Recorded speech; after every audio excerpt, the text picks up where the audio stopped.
আসসালামু আলাইকুম প্রিয় দর্শক, সবাইকে স্বাগতম জানাচ্ছি আমার আজকের পর্বে। আজকে আমি আপনাদের ডিম, ময়দা আর কলা দিয়ে সবচেয়ে সহজ উপায়ে দারুণ মজার একটি সকাল বিকেলের নাস্তা তৈরি করে দেখাবো। এই নাস্তাটি তৈরি করতে খুব বেশি সময়ের প্রয়োজন নেই। তো আর কথা না বাড়িয়ে চলুন রেসিপিটি দেখে নিচ্ছি। এই রেসিপিটি তৈরি করার জন্য প্রথমে একটি প্লেটে 2টি কলা নিয়ে তার খোসা ছাড়িয়ে নিচ্ছি।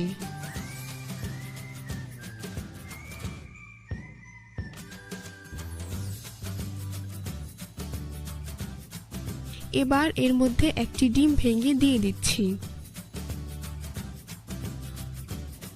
এবার এই কলা আর ডিম একটি মিক্সিং বলে নিয়ে নিচ্ছি। এখন একটি কাঁটা চামচ দিয়ে কলাগুলোকে খুব ভালো করে ম্যাশ করে ডিমের সাথে মিশিয়ে নিচ্ছি।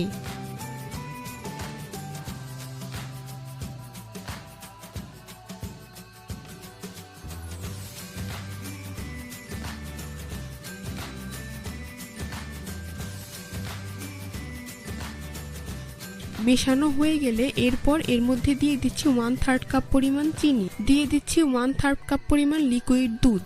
দুধটাকে জাল করার পর খুব ভালো করে ঠান্ডা করে নিয়েছি।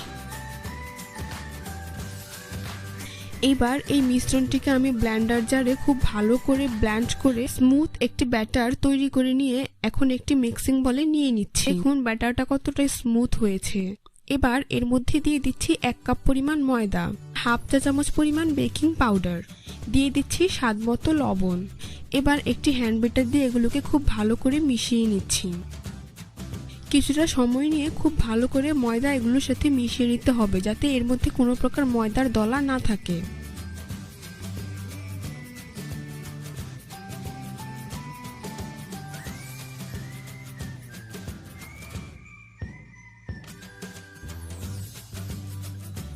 তো দেখতেই পাচ্ছেন আমার ব্যাটার পারফেক্টলি তৈরি হয়ে গিয়েছে। এবার আমি নাস্তা তৈরি করে নেব। চুলায় একটি প্যান বসিয়ে তাতে প্রায় 1 টেবিল চামচ পরিমাণ সয়াবিন তেল দিয়ে তা একটি টিস্যু পেপার দিয়ে এভাবে ছড়িয়ে দিচ্ছি। তেল হালকা গরম হয়ে আসলে এবার চুলার আঁচ একেবারে লোতে রেখে এতে পরিমাণ মতো ব্যাটার দিয়ে দিচ্ছি। তারপর আলতো করে এভাবে ছড়িয়ে দিচ্ছি। ফ্রাই প্যানে ঢাকনা দিয়ে 3 থেকে 5 মিনিটের মতো অপেক্ষা করব।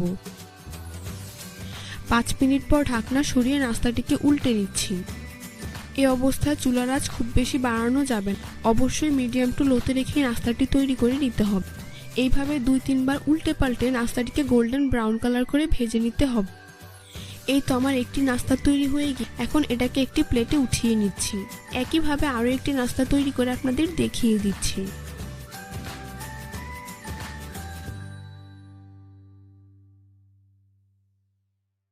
আপনারা চাইলেই সকালের নাস্তা হিসেবে ঝটপট এটি তৈরি করে নিতে পারবেন। আর এটি তৈরি করতে কিন্তু হাতের কাছে থাকা সামান্য কিছু উপকরণেরই প্রয়োজন হয়।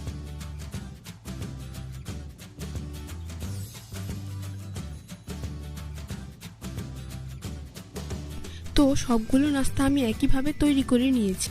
এবার পরিবেশন করে আপনাদের দেখিয়ে দিচ্ছি। দেখুন নাস্তাগুলো দেখতে মাশাআল্লাহ কতটা সুন্দর এবং কতটা লোভনীয় হয়েছে। এভাবে বাসায় একবার হলেও তৈরি করে দেখবেন। বাসায় ছোট থেকে বড় সকলেই এটি খুবই পছন্দ করে। রেসিপিটি ভালো লাগলে অবশ্যই একটি লাইক দিবেন। চ্যানেলটি সাবস্ক্রাইব করার অনুরোধ জানিয়ে আজ এখানেই বিদায় নিচ্ছি। আল্লাহ হাফেজ।